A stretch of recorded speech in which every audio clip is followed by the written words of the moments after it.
Particular किसी एक bar chart को लेकर नहीं यहाँ पे बताया जा रहा है। जो कुछ खास नियम है जिनको अप्लाई करते हैं हम ज्योतिष शास्त्र में किसी के बर्थ चार्ट पर कि इस प्लैनेट की दशा चल रही है तो ये क्या रहेगी, तो ये वहीं से हम शुरू करते हैं।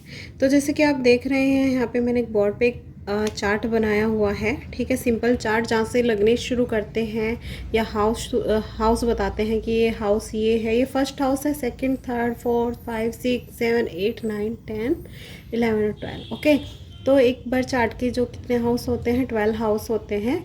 और जो मैंने शुरू किया है ये 1 से इसलिए किया है कि यहीं से शुरुआत होती है हर एक चीज़ की, ठीक है। हर एक की किसी की कुंडली क्या होती है, अलग अलग अंक आप यहाँ पर देखोगे तो वो उनका जो बर्थ चार्ट होता है उसके अकॉर्डिंग होते हैं। जैसे यहाँ पे एक नहीं, यहाँ पे 8 अंक है, तो 8 अंक का मतलब होता है वृश्चिक लगन। ओके, तो उसके अकॉर्डिंग देखा जाता है और उसके अकॉर्डिंग ही आप यहाँ पे सोचिएगा कि मैं आपको क्या बताने जा रही हूँ। तो चलिए हम जो पॉइंट है वो यहाँ पे शुरू करने जा रहे हैं।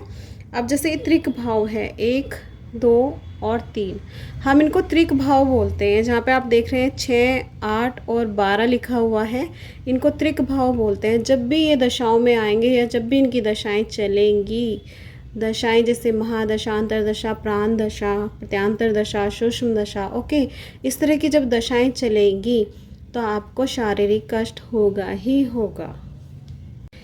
अब जैसे सेकंड पॉइंट मैं यहाँ पे बताऊँ कि मारक भाव। मारक भाव क्या है? ये हाउस जो है ये मारक कहे जाते हैं। 1 और 2 ये मारक भाव है, यानी कुंडली का सेकंड हाउस और 7th हाउस जो है मारक भाव कहे जाते हैं कुंडली के। और अगर ये दशाओं में चलते हैं, चाहे कितने भी शुभ हों, आपको शारीरिक कष्ट देंगे ही देंगे।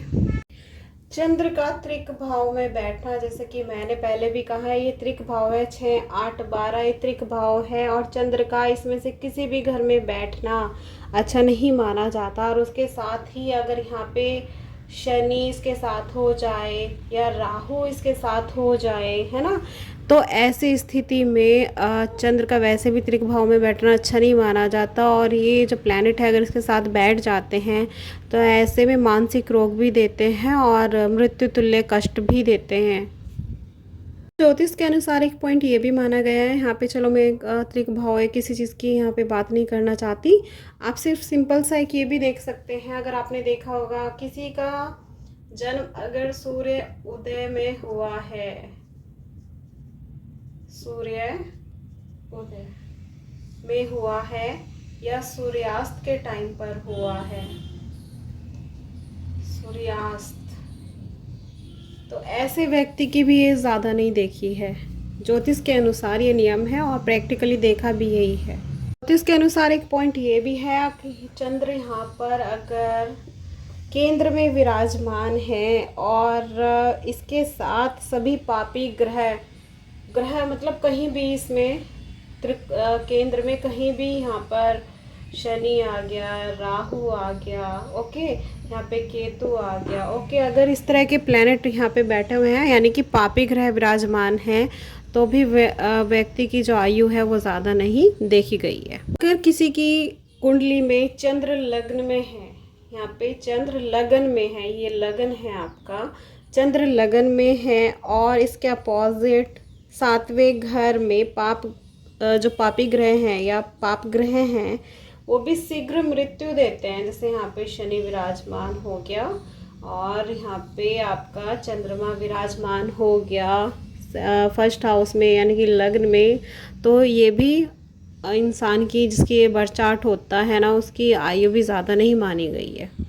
मैंने यहाँ पे थोड़ा सा साफ़ कर लिया है ताकि और इजीली मैं आपको चीज़ें समझा पाऊँ ज्योतिष में नियमों को। ओके, तो अच्छा, किसी व्यक्ति का अगर जो जन्म है वो सूर्य ग्रहण के दौरान होता है, सूर्य ग्रहण तो जानते हैं ना, एक्लिप्स, ओके, सूर्य ग्रहण के दौरान अगर किसी व्यक्ति का जन्म होता है और लग्न में मंगल शनि या मंगल शनि की दृष्टि होती है, अब यहाँ पे मंगल मान लीजिए या शनि भी मान लीजिए, ओके, और या फिर आप यहाँ पे एक मान लीजिए, जैसे कि यहाँ पे ऊपर मंगल है, यहाँ पे शनि है, ओके, इसकी दृष्टि हो गई यहाँ पे, तो ऐसे जो बच्चा है उसको या तो इतनी गंभीर बीमारी होगी कि या तो बहुत ही कम चांसेस में देखा गया है कि वो मरते मरते बचा है, या फिर ऐसा होता है कि ज़्यादा से ज़्यादा 2 से 6 महीने में ही उसकी मृत्यु हो जाती है किसी लंबी बीमारी से। अगर किसी व्यक्ति की कुंडली में जैसे चंद्रमा यहाँ पे बैठा हुआ है और इस चंद्रमा पर 3 पापी ग्रह, मतलब जैसे राहु, केतु, शनि, सूर्य, ओके, मंगल को भी इसमें आप ले सकते हैं। अगर कोई 3 इस पे दृष्टि डाल रहे हैं या साथ में बैठे हैं, जैसे लाइक यहाँ पे आपका शनि बैठ गया, यहाँ पे राहु दृष्टि डाल रहा है, साथ में केतु बैठ गया, ओके। और एक और ले लीजिए सूर्य, या यहाँ पे आप ले लीजिए मंगल को, तो मंगल को ही ले लीजिए, यहाँ पे दृष्टि भी डाल रहे हैं। तो ऐसे में जिस भी व्यक्ति की कुंडली होती है उसकी माँ को या तो मृत्यु तुल्य कष्ट होता है, जिसमें उनकी जान जाते जाते बचती है, या फिर उनकी जो माँ की आयु होती है वो कम होती है। कई केसेस में देखा गया है, जब हम कुंडली को एनालाइज करते हैं, विश्लेषण करते हैं कुंडली का, आपने कई केसेस में सुना है कि जो माँ है अपने बच्चे को जन्म देते हुए मर गई। तो ज़्यादा कुंडलियों में देखने को क्या मिलता है, अगर किसी के पास होती है, किसी के पास नहीं भी होती है उनका बर्थ चार्ट कुंडली वगैरह, तो ऐसे में देखा गया है या हमने प्रश्न कुंडली से देखा है, ठीक है। तो यहाँ पे जो चंद्रमा होता है, ओके, चंद्रमा अगर पाप कत्री होता है, जैसे कि शनि, राहु या फिर सूर्य आप ले लो, यहाँ पे पाप कत्री होता है, ये बीच में आ गया। पाप कत्री का मतलब होना कि दोनों ही तरफ जो ग्रह हैं वो पापी ग्रह बैठे हुए हैं, और ये बीच में है यहाँ पे आपका चंद्रमा लग्न में ही होना चाहिए। तब ऐसे व्यक्ति मतलब बच्चे की या फिर व्यक्ति की अपनी माँ के साथ ही मृत्यु होती है। एक पॉइंट ये भी है ज्योतिष में कि शनि अगर लग्न में बैठा रहता है, और ऐसा नहीं है, पॉइंट्स नहीं है ये, अगर आप ट्रिक देखें आजमा कर किसी की भी कुंडली में, तो बहुत ही ज़्यादा, यानी कि परसेंटेज में अगर बात करें तो 80% तक की सच मानी गई है और देखी गई है, ठीक है। अगर लग्न में शनि बैठा है और 7th में मंगल बैठा है, और साथ में जो चंद्र है वो 6ठे भाव में बैठा हुआ है, यहाँ पे चंद्र 6ठे भाव में बैठा हुआ है, तो ऐसे में पिता की मृत्यु जब भी दशाएं चलती है, जब भी देखा गया है, और कुंडली में ये भी देखा गया है कि पिता की मृत्यु जल्द ही हो जाती है। 10th भाव का मंगल नीच हो या शत्रु राशि में हो तो भी देखा गया है कि जिस व्यक्ति की कुंडली होती है उसके पिता की मृत्यु जल्दी हो जाती है। जैसे कि आप यहाँ पर कर्क राशि ले लें, यानी कि 4 अंक ले लें, ओके, और यहाँ पे आप मंगल को ले लीजिए। ऐसे में भी जिस भी व्यक्ति की कुंडली होगी उसकी पिता की मृत्यु जल्द हो जाती है या बहुत ही ज़्यादा कष्ट रहता है। अच्छा, एक सबसे ख़ास पॉइंट मैं आपको बताने जा रही हूँ जो मैंने अप्लाई भी किया है। जैसे कि कुछ लोग पहले ही कॉल करके पूछ लेते हैं कि आप बताइए कि क्या हुआ था मेरे साथ, मतलब आपको आजमाते हैं कि देखिए सच भी बताएंगे नहीं बताएंगे।